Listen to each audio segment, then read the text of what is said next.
Có từ xa thì lấy chít rồi. Chụp vào đây nè. Quay anh đi khói. Có gì sao?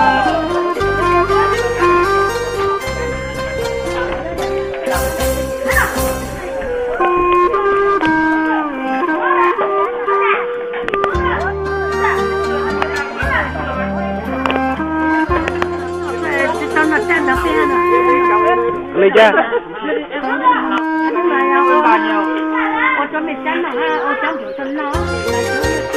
Ok, cà chua này cho vào chỗ vang à? Tôi cả ngày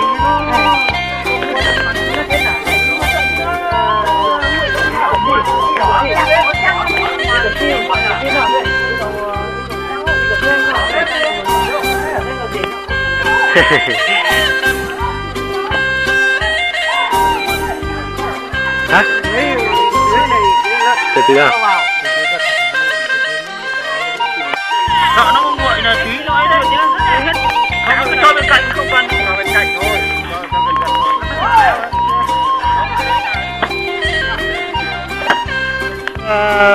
Vợ con này. Ôi cái của anh với thì vợ thì hôm nay cũng cấy. Cấy à? Ăn Tết rồi mà. Cũng cấy nốt mà.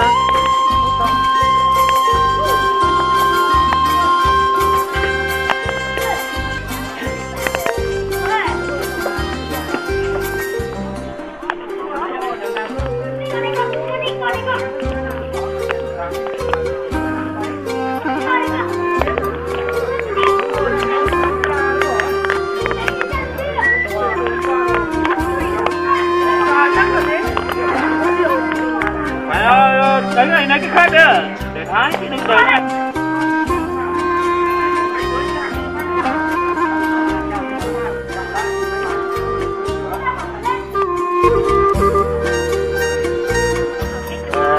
Lấy mong cái chai để nông nó nông không có lúc đi chiều là cha đây nữa thì bây giờ rất nhiều cái gì thì giờ phải lọc gần đây nông nó giờ tụi nông này còn chưa tăng sinh cái chai của chuyện nó ốp nó tôi giờ ý à cái chai lọt để của nuôi cha nó tôi tụi mua ha giờ gì từ đó nên mà mua đau vậy từ sau thì lo chuyện tôi nhiều tôi ca tôi giờ từ đau ha ta xem mà lúc mong tôi cái chai để tới chiều là tôi nuôi cha thì yêu chỉ tôi tụi mua chứ không để nó mà chứ quan trọng là tùy chờ ký trở lên nhưng mà nhớ chỉ tương đối là tàu hu ít không dự cứ gì do yêu tập kho xe tôi là ít luôn kháng cho cái lúc cha là gì tôi nạp lúc cha nữa tôi mà lúc tuần nào mà do cho phòng cho lưu vạn chế một hàng một dù để tôi nhớ là phải di trụ sẽ có công lòng là khá là tua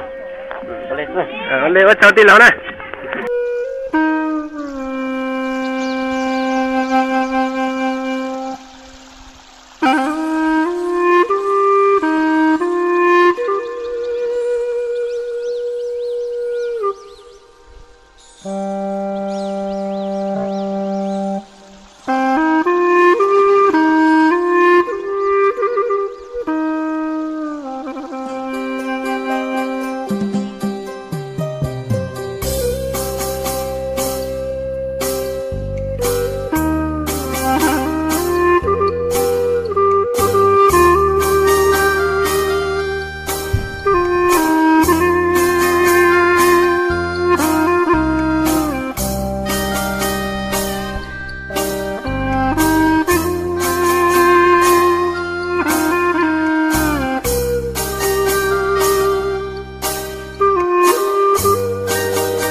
Mira de tu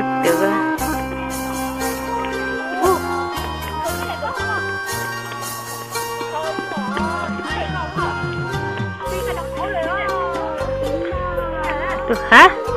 Tập ra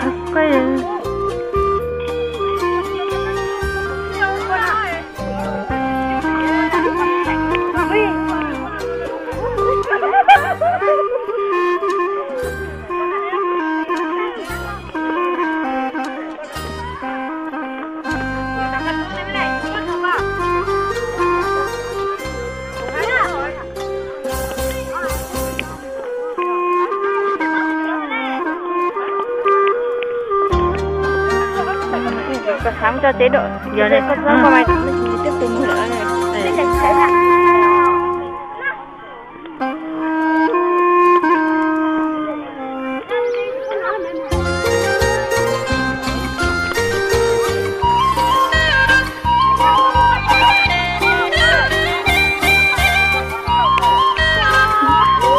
lên đó luôn